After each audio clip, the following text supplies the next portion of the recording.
How many of y'all know what grits are? I ordered grits yesterday. The lady looked at me like I didn't have all the dots on my dice. I said, "Madam, if you don't have any grits, you just go fetch me a bowl of hot water, because I always carry a little spare packet of grits in my pocket with me. You go fetch me." I had explained fetch to her, she didn't understand that either. I said, "You go fetch me a bowl of hot water, and I'll just mix up my own."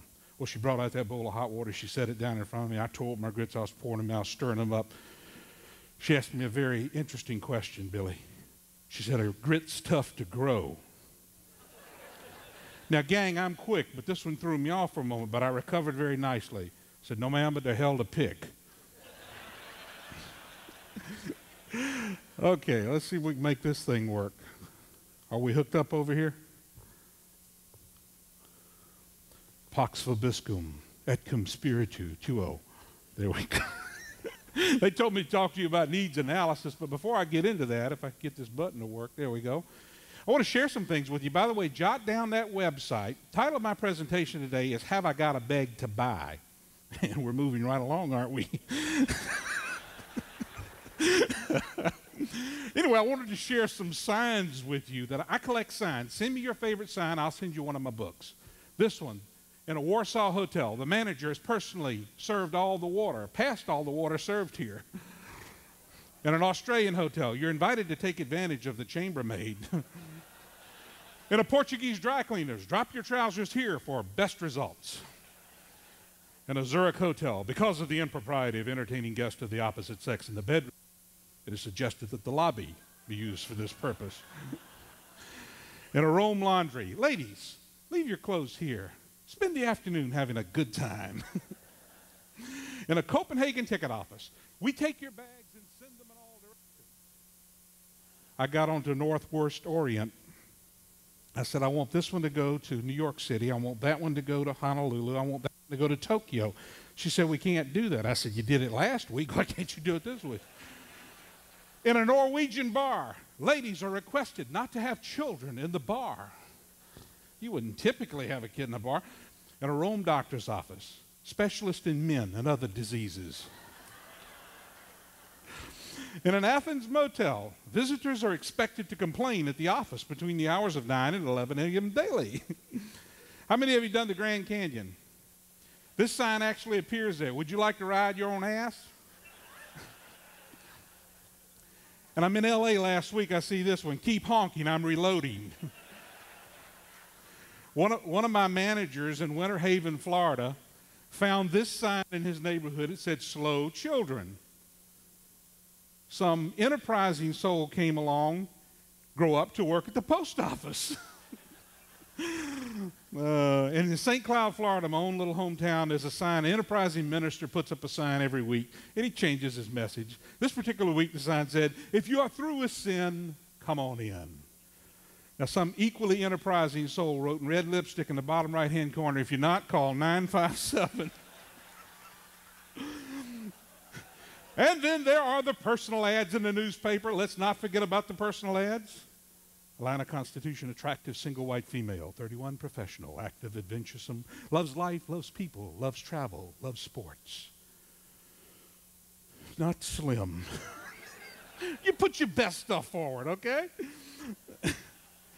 Ladies, tell me when the pit of passion hits you and you want to come galloping forward and meet this guy. Divorced white male, ugly as a toad, poor as a church mouse, drives an old beat-up pickup truck. Does this not define loser with a capital L? You know what really sets it off? Pulls for the Atlanta Falcons. And then there are the church bulletins. Don't let worry kill you. Let the church help. For those of you who have children and don't know it, which is funny by itself, we have a nursery downstairs. The rosebud on the altar this morning is to announce the birth of David Allen Belzer. And instead of putting the son, they put the sin of Reverend and Mrs. Julius Belzer. Wednesday, the little ladies' liturgy will meet. Mrs. Johnson will sing, and I quote, "Put me in my little bed," accompanied by the pastor. Next Sunday, a special collection will be taken to defray the cost of the new carpet. All of those wishing to do something on the new carpet, please come forward and do so. The ladies of the church have cast off clothing of every kind. They can be seen in the church basement on Saturday night. Woo! A bean supper will be held Tuesday evening in the church hall. Music will follow. How many of you are in your church choir? At the evening service tonight, the sermon topic will be, what is hell? Come early, listen to our choir practice. The title of my presentation today is Have I Got a Beg to Buy? And it's subtitled, Customer Service is About Pizza Parlors That Deliver When and What They Say They're Going to Deliver. Today we're going to talk about that. By the way, I want to ask you, how many of you are members of the Silver Spoon Club? Born with all the information you're ever going to need, all the good looks, all the money. Don't you raise your hand, Sonny. I met Sonny and his wife. The whole family's in the business. I am amazed. See, I work for the Knights of Columbus, and I can't hire women of all things. Isn't that dumb? I hope we lose that lawsuit one of these days. I'd love to be able to have women in our business, but you have to be a member and male and all that other stuff that dangles off of you. You know, you got to be that stuff. But I'm not a member of any silver. Here I am at birth, no neck. Still ain't got a neck. My wife says I look like a refrigerator with a bowling ball on top. Here I am at baptism. The good Monsignor kept the silver spoon there. Here I am with my 10 brothers and sisters. Didn't sleep alone till I got married. Oh, some of you too, huh? Here I am on my first sales call. Check out those white walls. First Holy Communion sort of looks like a taxi cab with the doors open, doesn't it? Here I am, a member of the Max Meatheads baseball team. Now, what else are you going to call a meat market? So we were the Max Meatheads. There I am in the middle, got ugly early. They called me Yogi. That was my nickname back in those days because I looked like Yogi Berra. I drew my early inspiration in life from this man, Elias S. Mack. Mack was not his last name. When he came through immigration, Scaff, S-K-A-F-F was his name. When he came through immigration, he said, look, Mack, you need to change that name. Fine, took Mack. Now, I grew up in Lexington, South Carolina, which ain't the end of the world, but you can see the end of the world from Lexington. You're a white man, you're a black man, or you're a Jew. We were too dark to fit in one group, too light to fit in the other. They called us Jews. Don't you Greeks and Italians laugh. You're all right in there with us. Till the day my granddaddy died, he was affectionately called Jew Mack. He was mayor of the town of Lexington, South Carolina for 12 years before they found out he's the illegal alien. Had to go down and sign up, become an American citizen. This particular evening, the town council was arguing about where to put the stop sign. The three on the right lived on Church Street. The three on the left lived on Main Street. And they argued and argued. And my granddaddy was a typical politician. He would not cast the deciding vote. Finally, his bedtime had come around. He says, time to get out of here. He passed out some candy. 10 minutes later, they voted on it. They were out of there. The Lexington, South Carolina Dispatch News interviewed my granddaddy the next day. They said, Mr. Mack, what did you do to solve the impasse? He said, I gave him some candy. Well, what was it? X-Lax. I called my granddaddy Jiddi. That's an Arabic word for grandfather. He called me his Hayati. That's an Arabic word which roughly translated means the breath of my life. You are my heart. You are my life. He'd say to me, Hayati, God blesses the man who gives advice. God blesses 1,000 times more the man who takes the advice and uses it. So today I'd like to share some advice from this mentor because it has meant so much to me. If you write to me on your website, I'll send you a copy of the notes. Everything you see up here, you'll get from me, okay? I'd like to quote that great Italian philosopher, Berra, Yogi Berra, when he said that the trouble with the future is it ain't what it used to be. How many of you have been around the insurance business 10 years or longer? Does it closely resemble what it did 10 years ago? It doesn't even resemble what it did last year. So it's important. I want to start with a story about Domino's Pizza. Domino's is a client of mine. There is a Domino's Pizza vendor in South Detroit, Michigan, who on Thursday afternoon for the past 3 years has been receiving a phone call from someone ordering a hamburger, mushroom, and onion pizza at 4:30 in the afternoon. By 5 o'clock, Domino's has delivered the pizza. By 5:30, the guy calls back up and says, I did not like my pizza. I want a refund. And before 6 o'clock on Thursday afternoon for the past 3 years, Domino's has been delivering a refund to this idiot. Now, you and I know he took advantage of the promise. But Domino's made the promise. They built their entire company on a promise. And until $70 million lawsuit arrived, it cost Domino's virtually nothing to keep the promise. Now, the promise is a little different today. You got to like it. I asked Tom Monahan one time, I said, tell me, what does it cost Domino's Pizza to provide that kind of a promise and then to fulfill? They said, maybe in the case of this particular vendor, perhaps $200 a year. The story that 60 Minutes did on this was worth over $10 million in free advertising. Make no mistake, people are watching. Jitty said to promise a lot, deliver a little bit more. He said to find out what everybody else is doing, then don't do it. Joel Weldon, good friend and speaker.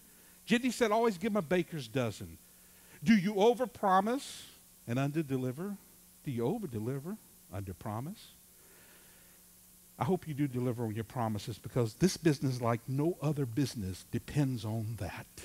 With all due respect to the people at the top, the folks out there buying these products don't know you, and with all due respect, could care less.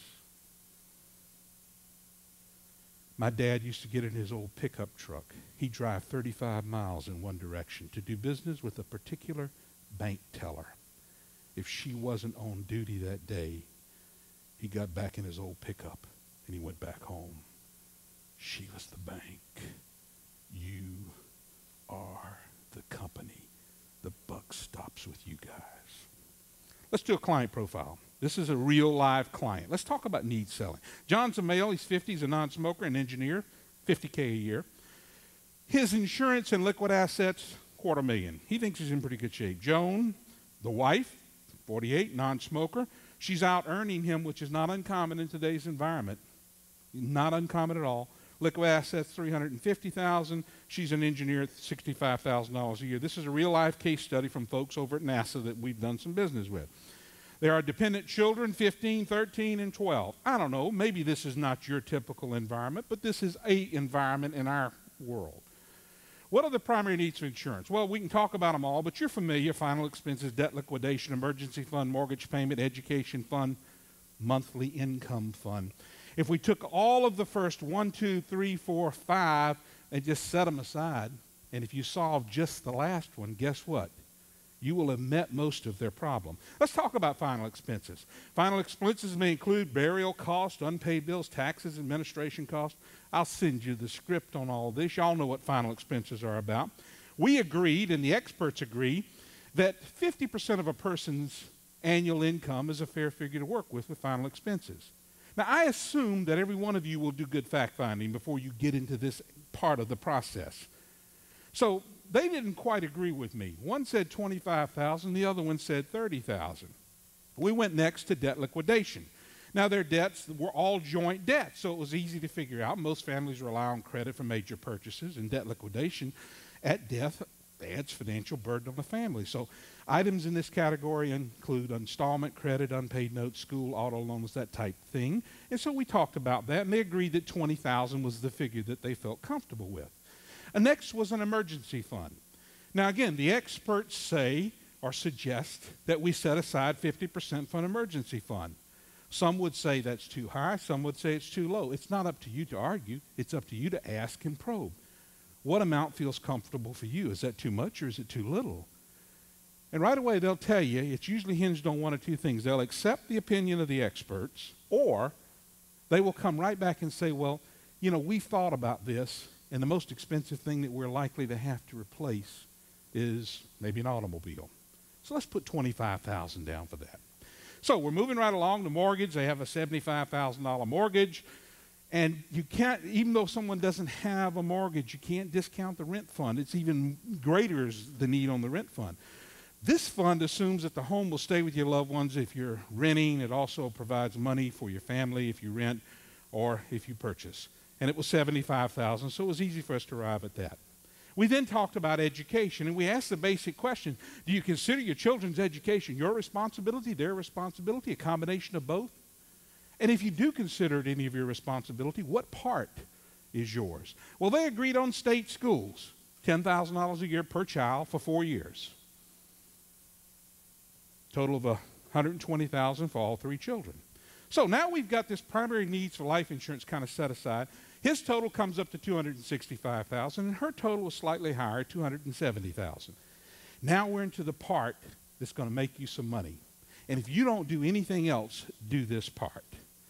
Now, the experts, the shortcut process to how much insurance does someone need to replace income. Some say 6 times, 7 times, 10 times an income. It's academic to me what they say. Let's help them find their way. What is the average take-home pay of these people? Well, in this case, his income was $3,500 per month. We're taking out the $700 mortgage payment because we're going to presume the mortgage is paid off. Fair enough? So his net need is $2,800. Her income was $4,500 per month. Taking out the $700 left her with a net need of $3,800. So now we know what both of them need. Replacing her income, $3,800. So on his side, it comes up to $33,600 a year. On her side, it comes up to $45,600 per year. Now, here's a good question that you can ask your clients at any point in time, and it would bring up some interesting observations. If you could choose how much you'd want your loved ones to have, and money is no object, how much would you give them? Well, you know who has that kind of an option is Bill Gates. He gave his children $10 million. That was it. He's the richest man in the world. He can't spend $10 million fast enough to keep his growth from just increasing year after year. Okay, now we're into the technical part. What's this? Anybody got a clue yet? Still don't know? Come on, need some help out there. This is a cow, sort of. Mike, why are you, what's this cow thing? Everybody, get out a pen. Come on, reach in your pockets, get out a pen. I want you to write on your notepad. That's your notepad, by the way. Put a little block there. Put a little circle here. Put a little smiley face on it. Put some feet down here. Then you have what? A cow. Well, Mike, what's this cow all about? Well, let's take it a little bit further. This cow is a cash cow. And the interesting thing about a cash cow is your cash cow big enough? What do you mean, Mike? Well, what we're driving at here is the bucket up under the cow. What is that? Is that a bucket? Actually, it's not a bucket. It's mama and the kids, isn't it? And when you die, your cash cow dies with you unless you've made other arrangements. So, well, wait a second, Mike. You're saying I need to have the bucket down there for the milk because that's mama and the kids. Well, then what's this? What do you mean, what's that? Anybody tell me what it is, by the way? Anybody got it figured out yet? Come on. Help me out. Need more help? Still haven't got it? This is a Mack truck. Now, when you become part of a grill on a Mack truck, does that graphically describe it? Guess what? The client's sitting there doing the same thing you're doing, chuckling. Mike, I can't draw that. Watch, I'll show you how simple it is. We got 2 boxes. Put some lines in there. Yeah. Hey, have a little fun with it. Death is a very serious thing, folks.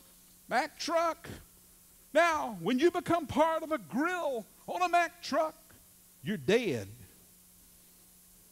Life's tough, isn't it? Now you're a pizza spot on I-4. Been a bad day. We have got to bring people to the reality of their morbidity. Hey, we just passing through here. This is not going to last forever. Now you're taking that long-deserved dirt nap. Where will your family be now that you're pumping tulips in some cemetery? Now you're saying to yourself, oh, I can't believe he'd say that. Trust me, I say these things. You know why I say these things? I want the disinterested spouse who's sitting there wishing that I was never there to understand this concept of replacing income, because that's going to be his or her number one problem when the other spouse dies. So how much is your take-home pay? We've already determined that his is $33,600 a year, and hers is $45,000. So taking a look at that, let's assume you just became part of the grill on the Mack truck. Now, his shortage is $33,600, hers is $45,600. Let's assume a simple 6% rate of return. You might say, well, I think I could get better money on that. Well, maybe you could. But whatever they say is fine. If you had an unlimited sum of money on deposit, what do you feel would be a fair rate of return? Some people, the people I deal with are pretty conservative people. They say 5 or 6%. At this $33,600 divided by 6% will tell us how big of a cow he has to have.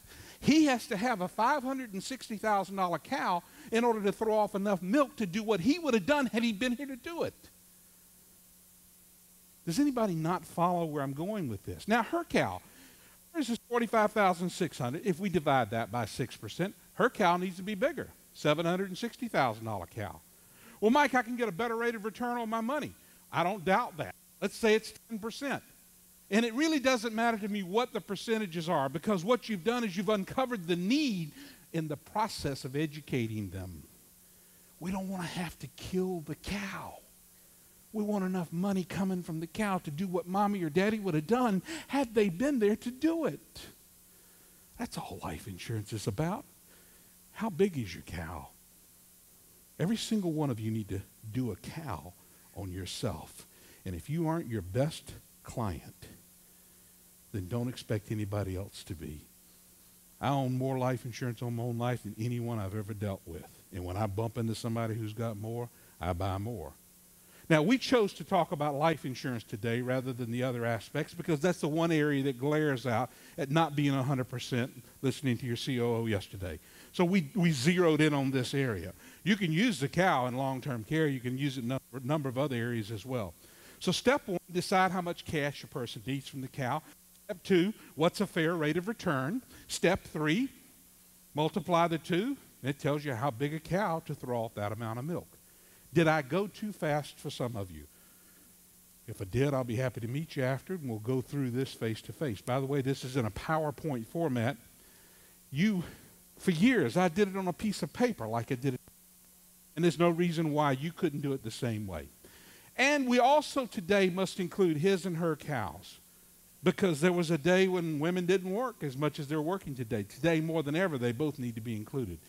So you add all these final expenses up, we come up with our totals, and here's what this man's particular picture and his wife, what it looks like. The categories, final expenses, $25,000 and $30,000. The debt liquidation, $20,000 and $20,000. The emergency fund, $25,000 and $25,000. And mortgage rent fund, $75,000. Education fund was $120,000. So our totals come up to $265,000 for him and $270,000 for her. His total, $265,000, hers, $270,000. Now, if we add that to that, the income replacement that you see, which he needed $560,000, she needed $760,000, his comes up to a total income need from his cow, $825,000, and hers at $1.03 using 6% rate of return. Now, he has $250,000 in insurance and assets, and she had $350,000. So the shortfall in both these cases, his was $575,000, hers was $680,000. Now, these numbers look kind of incredible, but listen, life insurance and understanding what it'll do is just that simple. We've got to ask ourselves some important questions. Those questions include, if I died, would I want my family to be able to remain in the home that I'm in? You know, if I died today, would my family have enough income to live comfortably? If I died today, would my children be able to stay in the same schools or colleges that they currently attend? If I died today, would my spouse and children be able to pay for any unseen emergencies? These questions are important. During your lifetime, you're going to earn over $1 million. Many of you will earn millions of dollars. Can they live without your income? That's the whole key. The key is to make sure your cow is big enough to throw off enough milk so that you won't have to kill the cow. Evade the principle. Now, if you're a physician's mutual agent, could help you to find a plan for hitting your target, how much could you save per month? They're going to say, well, I don't know. Well, would $1,000 a month be too much? Then you watch them have that heart attack. Well, would $1 a month be too little? Well, yeah, I could handle it. So our answer is somewhere between $1 and $1,000, right? He says, well, I guess. Well, how about 900? How about 800? How about 700? Just keep coming down till you find a happy medium. After a while, they say, well, we might be able to handle $400 or $500 a month. And you've zoomed in on what they can pay, and you've done it in a non-threatening way. Dale Brown yesterday made some observations. He reads a lot and studies that. I was thinking of this quote when he was doing his dissertation yesterday. Old man H.L. Hunt came up with this. He said the 2 keys to getting your financial mountaintop. 1, decide what you want out of life. 2, decide what you're willing to give up to have it. Now, what if you're in front of a client that can't afford all the insurance that he needs? We bump into that all the time, and we end up going to single need selling. We call it the pizza pie close in our agency. You know, you might zero in on final expenses this time. You might go for the mortgage fund or a rent fund next time. You might go for an emergency fund on a different occasion. You might look for the family income fund, college fund, long-term care, retirement, whatever the areas, do it a piece at a time. Now, when you order a piece of pizza, you don't get it in one big slice, do you? They cut it into 8 pieces. Choose a piece. Say to them, of all of the areas of concern that we've raised here today, which is of the greatest concern to you? Zero in on that piece and go from there. So, you are the physician's mutual agent, and you should always, by the way, leave information about your background, how long you've been in the business, something about who you are. Because let me repeat, you are the company. You are the company. I want to give you 13 reasons quickly why people choose to do business with you. Number 1, dissatisfied customers tell an average of 10 other people about their bad experience. 12% tell up to 20 people. Now fix that fact in your mind as we take a look at fact number 2. Satisfied customers tell only 5 people about their positive experience. What did I just say to you? The bad news is traveling what? Twice as fast as the good news, isn't it? Fact number 3, it costs 5 to 10 times more money to attract a new customer than it does to keep an existing customer. And Tom Peters, in some of his research, suggested it could be 10 to 15 times more money. Let me tell you about what I call a Kroger crucifixion. Kroger was a client of mine before I started this story. Interesting. Kroger was in South Carolina where I live there, and we don't have them in Florida, and I kind of miss them, and in some ways I don't miss them. I go into Kroger. I hate to go shopping. I hate it with a passion, but I do all the grocery shopping. In fact, when I go shopping, this is how I dress up. I put my Bubba hat on, and that's what, all these old boys down south call Bubba or what? Junior. I got an uncle, this is the truth, who is the son of Eli Mack, the man you met earlier, who 40 years to the day, one day shy of 40 years, was elected mayor of the town of Lexington, South Carolina. Are you ready for this? By the same 203-102 vote that his daddy won by 40 years earlier. Ain't nobody moved in or out of Lexington in 40 years. But I tell you about him because we called him Uncle Bubba Jr. Now, Junior Mack won as mayor. Now, the interesting thing is I'm in Kroger this particular day, and I'm doing we don't shop, we swoop. We just get those carts going. I get all my little boys, and we swoop groceries. We buy $600, $700, $800, $900 worth of groceries at a time. It's easier for us to do it that way. We live a little piece out of town. So this particular day I get home, and I'm unloading all my groceries, and I'm looking around for a 6-pack of diet drinks. Can't find them anywhere. Now, I'm a happy camper. I know how this is done. I got on the horn. I called up Kroger. I said, Kroger, this is on. Short, fat, squatty body, bibs. Yeah, we remember you. Nice order. And I'm thinking to myself, this is good customer service. He knows who I am. He knows I just bought about $1,000 worth of groceries from him. He's well aware of my situation. I said, look, I got home, and I'm looking for my 6-pack of diet drinks. I can't find them anywhere. He said, let me go check. Now, he goes and checks with that irrefutable fountain of knowledge, the bag boy. What's any good bag boy going to say? I saw Fat Boy Tootle out of here with the Diet Pepsis in the back of his pickup truck. He come back on the line. He says, bag boy says you got your Diet Pepsis, bub. Now, bub is not a term to which I'm normally accustomed to responding. Bubba maybe, but not bub. I said, sir, obviously, $1.79 6-pack of Diet Pepsi is not going to break the company here. I know I left them there. He said, you got your Diet Pepsis. Clunk. He hung up. Well, the next day I did what any good guy would do. I called his boss. And his boss understood the customer service rules. There's only 2, Rule number 1, customer's always right. Rule number 2, see rule number 1. It ain't difficult. He understood that. He said, look, I'm so sorry that occurred. Tell you what, next time you come into our store there, I will have let them know about it, and we'll take care of the problem. We'll replace the Diet Pepsis. Well, in the interim, I go off to a place called French Lick, Indiana. Anybody know where that is? You know what it's famous for? Anybody? Larry Bird. I'm off in French Lick, Indiana, and I'm speaking to the international meeting of Kroger, and I'm using this war story, feeling really good about the company, telling them how they made this thing good. 3 weeks later, I'm back in Kroger. I'm shopping once again, this time for over $1,000 worth of groceries. And the last thing I put up on top of the thing is a 6-pack of diet drinks. And I go through this little dissertation with the lady behind the counter. She was a neighbor of ours from down the street. I explained the whole thing. Oh, yeah, I heard about that. Then she said, tell you what, let me go check with the manager. Now, how did I know I was in trouble right then? And so he came down from on high,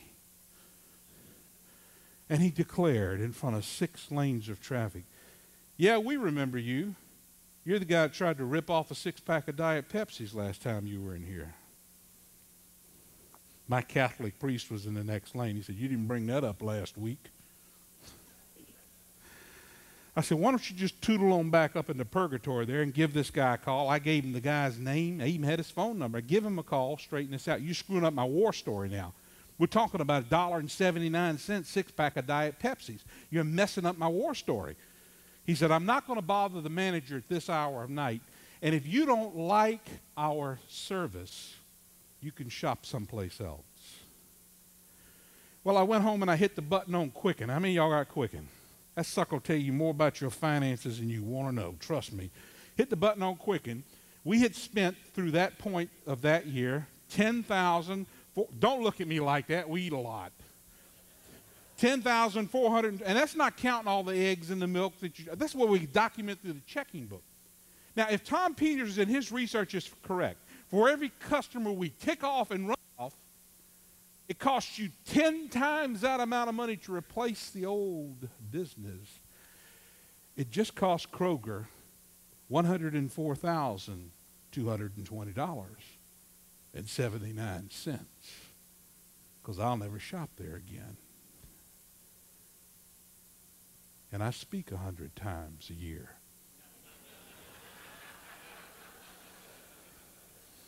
Go ahead, make my day.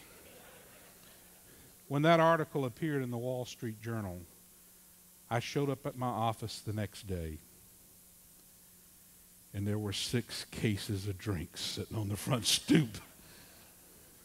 Too much, too late. All I wanted was a simple explanation, folks. See, people make things happen. People make a difference. And if you have people who are acting like idiots, you got to look at the source. We shouldn't be hiring those kind of people. People don't know what they don't know. We've got to train them better. The average cost of training in customer service arenas last year was $2.58 per employee. And we wonder why we're ticking people off and running them off. You pay peanuts, you get monkeys. I'm serious about the people on the front line. They need to be rewarded well. Fact number 4. You can clap. I can stand some of that, you know. So could some of y'all, I'm sure. Fact number 4, if 20 customers are dissatisfied with your service, 19 won't bother to tell you. 14 of the 20 are simply going to take their business elsewhere. In any relationship, husband, wife, father, son, mother, daughter, me and an audience, in any relationship, trust, once it is violated, negates the relationship. You don't get second chances. Fact number 5, up to 90% of dissatisfied customers will not buy from you again. They won't even bother to tell you why. That's a scary statistic. Fact number 6, 96% of dissatisfied customers don't bother to complain about poor service. Why? Why don't they? Well, the TARP study, Technical Assistance Research Program, which is a Washington-based think tank, they did some research on this stuff. And they came up with 3 reasons why people don't bother to complain about poor service.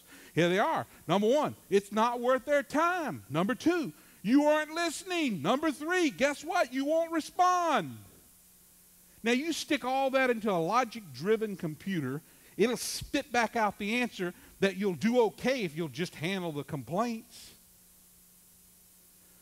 In our company, we refer to saving business as conservations. We want to conserve the business. We have a very high conservation rate. Very good. Because, we don't look at conservations as a bad thing. My philosophy is simple. A buying decision is going on, and I want to be a part of it. They may be making a decision to fire me as their insurance person. I want to be a part of that decision. I don't want someone else driving that decision solo. I want some input there. So the TARP study says when it comes to a customer changing from one company to another company, service was 5 times more important than any other singular factor. If you aren't service-driven, as your CEO pointed out yesterday, you're missing the whole boat. You're missing great sales opportunities. You want to be a fixer. You want to be the guy because they're going to start suing today. We're in a litigious society. People would rather sue. Y'all know the difference between a dead lorry in the middle of the road and a dead skunk? Skid marks in front of the skunk. What do you call a lawyer with an IQ of 25? Judge Ito. What do lawyers and sperm have in common? Each has only one in a chance of me and of becoming a human, What's the difference between lawyers and buzzards? One earns frequent flyer miles. Quality. Fact number 7, in many industries, especially our industry, folks, it's 3,000, 3,500 companies floating around there. On any given day, you can find a better price with any given company. That's not what they're buying. It's never been about price. It's always been about service. The quality of the service that we render is one of the few variables that distinguishes us from the competition. Well, Mike, what do you mean? I'm talking about fact number 8. This is the key. The first 30 seconds of a call or a meeting set the tone for the remainder of the contact. The last 30 seconds are critical to establishing lasting rapport. What I'm saying, you get one opportunity to make a first impression. Don't screw it up. What is the impression that people have of you? When you look in the every morning in the mirror, easy for you to say. When you look in the mirror every morning, are you happy with yourself? As Dale pointed out, are you satisfied with the man in the glass? What do you see? Because what you see is what your clients think they get. Are you the best example? If you were on trial this morning for being successful at whatever it is that you do, would there be enough evidence to convict you? Perception is reality. We have a deal in our house. My wife asks me all the time, she says, why do you always carry so much cash on you all the time? Because happy muggers don't shoot. I figured out what motivates muggers, all right? I want them to help me up and say, gee, I hope you come through here again real soon. I want them feeling pretty good about it. We got a deal in our house, and here's how it works. You get over $500 in Quicken, because my kids had Quicken since they were 6 years old. You get over $500 in the account, unless you invest it, I confiscate it. Just think of me as the government. I'm that big black hole you've been reading about. So Corey comes to me one day. Diet. That is a 2-syllable word now. 1 word, 2 syllables. Diet. I need to invest some money. He's 11 years old at the time. I said, what do you mean, Corey? He says, well, I don't want you stealing it. I said, well, I wouldn't steal it. Yeah, I don't want you stealing it. Okay, Corey. I said, well, how would you like to invest the money? He said, I'd like to buy some stock. Now, he's 11 years old. I said, where'd you hear about that? He said, I've been reading your Wall Street Journal. I'm glad he reads it. I don't. Look at the pictures, and that doesn't take very long, He said, I've been reading and I've been watching CNN. I said, well, Corey, tell me, what kind of stock do you want to purchase? He said, Walmart.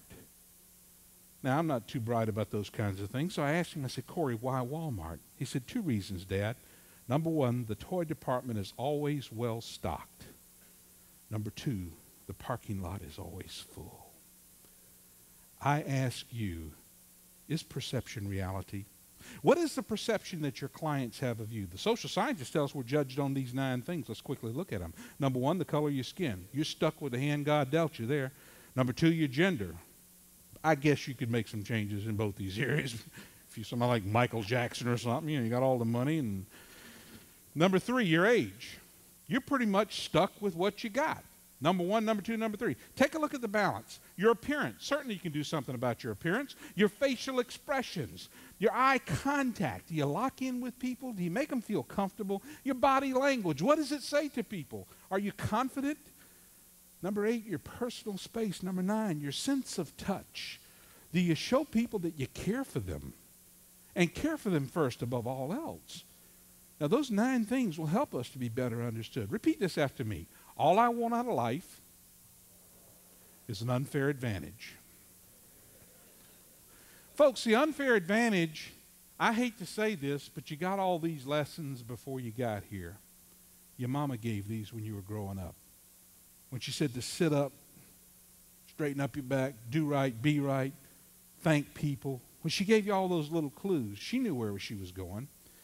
Nobody takes the time to thank anybody. We teach our agents a 3-tier thank you note system. Number 1, when you first go out and meet with a person, send them a thank you note. And it's a letter done on a computer. Dear brother so-and-so, thank you for the opportunity to spend some time with you here today. I hope that you enjoyed some of the ideas we had to share. Nothing specific, just general. And then he writes a P.S. at the bottom. P.S. I'll have that proposal to you in a day or two. P.S. Hope little Johnny feels better. P.S. Something about the event. It gets mailed that afternoon whether there's a sale made or not. It goes in the mail. Next morning, the guy's opening it up. This guy thanked me, and I haven't even done business with him. That other idiot that bought and sold me something never has thanked me. We thank him again when we go out on a second interview and close the sale. We thank him again after the policy has been delivered. A 3-tier thank you note system that works. It works every time. Why? Because nobody does it. I spent half my life on Delta Airlines, greatest airline in the sky as far as I'm concerned. And I don't have a problem. First thing I do, and I want all of you to try this when you fly home this week. As soon as you get on the plane, I want you to ask the flight attendant for the name and the address of their supervisor, so that you might write them a thank you note for the wonderful service you're about to receive. I never get lousy service. Why? Because I'm greasing the wheel, folks. Thank you note contains 4 simple ingredients. Number 1, make it quick. Number 2, keep it short. Don't write a dissertation. Number 3, be specific. Let the person know why you're thanking them. Number 4, write it personally. 4 key ingredients that work every time. You know why they work every time? Nobody does it. It amazes me. I've had people come to us and say to us, and we have 20 offices covering 96 cities total in our office in Florida. We have 2 corporate offices down there. I get letters from my men's clients all the time bragging about how well they were treated, how courteous. People, as Wally said earlier, people said they want to do business with people they like. They'll find a way to even do business with people they like, but they are second choice in terms of maybe cost or something else. Fact number 9 of our 13 facts, providing high-quality service can save your business money. The same skills that lead to increased customer satisfaction also lead to increased employee productivity. What am I trying to say? When the customer's happier, guess what? The people taking those irate phone calls in the home office are happier. And let me give you a scientific fact about a boat. I know y'all had a lot of give and take here this week. And I know how easy a target David Bloyd is. Let me give you a scientific fact about a boat. You can't sink half of one. Home office can't be floating along doing real well. The board of directors can't be floating along doing real well and everybody else suffering and vice versa. We are in the boat together. We float together. We sink together. It's important that we understand that concept. Here's a rule. There are 3 keys to motivating people. I'm going to keep this real simple. Number 1, you can't motivate anybody to do anything they don't want to do. Somebody give me an amen on that one. Why? Because motivation is an internal thing. It's not an external thing. I can't come here, bless you, and suddenly you walk out of here motivated. It doesn't work. Second key, all people are motivated. Now, wait a minute, Mike, you are confusing me. Just a second ago, I heard you say you can't motivate anybody. Now you're saying everybody's. Now, make up your mind. Which one is it? People aren't here this morning, more motivated to be somewhere else than they were to be here. Might have found out I was speaking. I don't know. The third thing, here's the key. People do things for their reasons, not for yours. They're not buying policies from you because you got 6 left on the shelf this week. They're buying them for their reasons. And in order to find out what their reasons are, folks, you've got to ask questions. Who, when, where, why, how questions that demand a rhetorical, open-ended response. Not did, would, could, should, may, can. Those questions require or an. You want to engage in the questioning process. Repeat this after me. When in trouble, ask questions. You kids do it to you all the time. What's a favorite question for a 2-year-old? Why? I can keep my wife talking for a month by just asking why. Why do you say that, sweetheart? That's interesting. Why? And she just keeps, and after a while she catches on and knocks hell out of me. You know how that works. But the person asking the questions in the interview process controls the interview. Repeat this after me. All I want out of life is an unfair advantage. Well, guess what? The unfair advantage in the questioning process is asking questions. Your kids do it to you all the time. I'm going over the homework not long ago. What is going on in algebra this semester? I'm asking a question. My kids have been listening to my tapes. They said, well, he asked a question. We got to ask a question. What's going on in algebra this week? What do you think it is, Dad? Heredity or the environment? They love to put you on the spot with questions. They love to do it. So the person asking the questions in the interview process controls the interview, and that's important. What happens when you have a very low supply of something and a very high demand for it? Price goes up, doesn't it? Now, the supply and the demand is for the service that you render. That's how they pay you, with their loyalty to you and to your institution. I've often said in our business, some of our customers have kept their business not because of us, but in spite of us. We've done everything we can to ignore them. And it's a shame, because I know how many dormant policyholders we've got laying around. We need to seek these people out. We need to, more than ever, we've got to open those channels of communication. Fact number 11, 95% of dissatisfied customers will become loyal customers again if, big word if their complaints are handled well and quickly. Folks, there are going to be problems. You get on your knees tonight and you thank your Maker that there are problems to solve. If there were no problems, we wouldn't need you. And when there's a problem, as they do happen from time to time, be part of the solution. Turn the complaint into an opportunity. Turn the lemon into lemonade. Make sure it works for you and not against you. See, there's 5 kinds of difficult behavior that you guys are going to have to overcome out there. Let's quickly look at them. Number 1, we need to tear down these walls that exist. Number 1, the irate or the abusive customer. I don't suppose you've ever had any of those, huh? Number 2, the impatient or the demanding customer. You wanted it when? Always yesterday. Number 3, the timid or the non-communicative customer. This, to me, is the toughest type of customer to deal with, where they just sit there. They don't say anything. They don't get mad. They don't get happy. They don't do anything. They just sit there. My kid Jason calls them wimps. He's got the best definition for the word wimp I've ever heard. Guy who gets out of the shower to go to the bathroom. Ain't that terrible? Number four, only them people from Louisiana understand that one. Easy, son, easy. Number 4, the know-it-all or the non-listener, the people who don't pay attention. And number 5, the overly friendly customer. You know, they get overly friendly. That suggests to me that there's something to hide. Could be something that they're not being straight. See, a good sale is good service. I spoke to the New United Motors Corporation, which is an interesting group, a cross between Toyota and Chevrolet. Now, who would have thought those two would have been making automobiles together? We were in Fremont, California, giving this presentation the day they kicked off the presentation for the Geo Prism back in the early 80s. And I was the guy brought in to speak to all of the salespeople from all over the world on this automobile and talk about how they want to market it and everything. They brought them in there. They said they wanted them to come visit and kick the tires. They wanted them to visit the home office. They wanted them to see how it was built. And then they wanted to take this new knowledge back and use it in the sales process. Made a lot of sense to me. The group was so big I couldn't speak to them all at once. So they put them in a chamber, and I gave the speech 4 times. You think this is boring now. Sit through this 4 times. We gave the speech in the chamber 4 separate times. Now, through the course of the day, I kept hearing some noise going off in the background. It was actually Japanese music is what it was. At the end of the day, I asked the plant manager, I said, what was that music that I was listening to? He said, that was our May Day. I said, your May Day?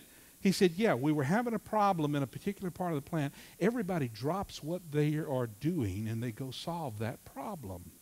I thought to myself, boy, that's interesting stuff.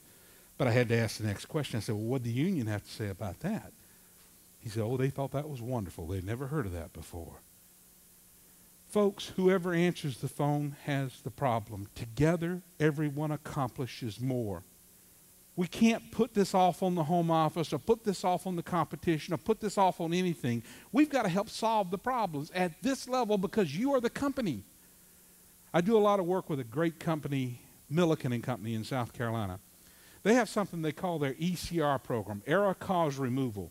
They actually reward people for removing errors in the process. Now, Milliken's an interesting company. They require, out of every single employee, 40 hours of continuing education per year just to keep your job. Now, they brought the Chrysler people in not long ago. Interestingly, Chrysler was sitting there. Milliken also requires, you ready for a revolutionary concept? Milliken also requires 40 hours of continuing education from their customers. Do what? Yeah, I'll teach you how to be a customer. Sit down. Teach you how to bitch and moan, complain, give us some feedback. Well, that's revolutionary. So Chrysler's in there and said, look, we've been buying these 1,000-foot reams of cloth from you that comes perforated, and then we cut this stuff into bucket seat covers. So they said, look, if we could get it looking like the darker green there, that would save us 19 to 20 labor cost.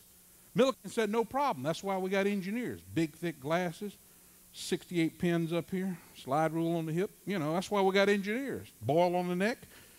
We got those guys.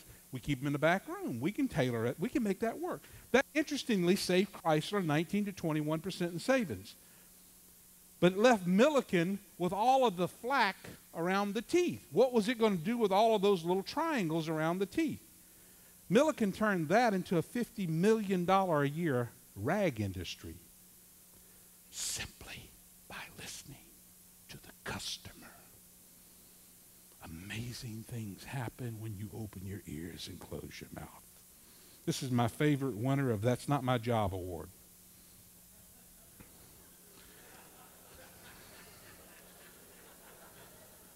They literally painted over the roadkill.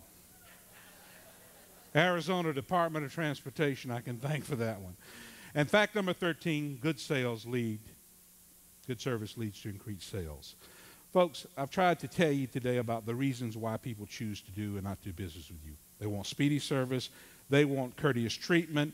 They want to have their problems solved. There's going to be problems. And finally, they want appreciation for their business. They want to be thanked. I ask you this. How would you like to be operated on by a physician who hadn't been to school in 10 years or a surgeon that hadn't been to school in 10 years? That's why what you're doing at this conference is so important. And the last thing you want to hear when you're going through a vasectomy is oops. I want to hear oops. Let me close with what I call the customer service prayer. It's your prayer. You know, we Catholics collect saints. Every now and then we get a saint we didn't like. Had this guy St. Francis, or St. Christopher. He was chugging along. He had attained what you might call sainthood tenure. A couple centuries under the belt. All of a sudden the Pope said, get him back in here. By the way, your boy, Mikey, Redneck, St. Cloud, Florida. I had a private audience with the Pope. Knights of Columbus, one of the things we do is we have this Vicarious Christi Fund where we give the Pope the interest off of $20 million every year, and that'll get you a private audience. It'll get you dinner at the Vatican is what it'll get you. It was interesting. I was over there at the Vatican that year, and at the time, this dates the story, I bumped into the man who gave me my first Holy Communion, Joseph Cardinal Bernardin, who was a priest at St. Peter's Catholic Church in Columbia, South Carolina, near where I lived. Now, he didn't remember me, but he did remember the on names. That won't they ever graduate? He just kept coming through there. I was sitting there chewing the fat with him. We were talking about the University of South Carolina, the school where he went to school for his undergraduate work, and having a good time just chatting. It was late in the evening, and we were on one of the 7 hills of Rome. It was a gorgeous setting, and I'm sitting there talking to him, and the birds came home to roost in this tree. And we're just kind of sitting there chewing the fat, and all of a sudden, he gets hit right on the top of his little beanie. Now, I'm good on my feet, but you just don't slam dunk a cardinal. I mean, you don't do this. And I didn't know where to go with this, so I figured I'd see where he went with it. He reached up. He could tell he had a problem. He looked at his hand. He looked back up in the air. He looked at his hand. And then he said to the bird, "And for the others, you sing." I thought it was a pretty good comeback line. Let me close with this St. Francis prayer, because it's a prayer about customer service. Lord, make me an instrument of your peace. Now, what greater thing could any of us be than an instrument of peace?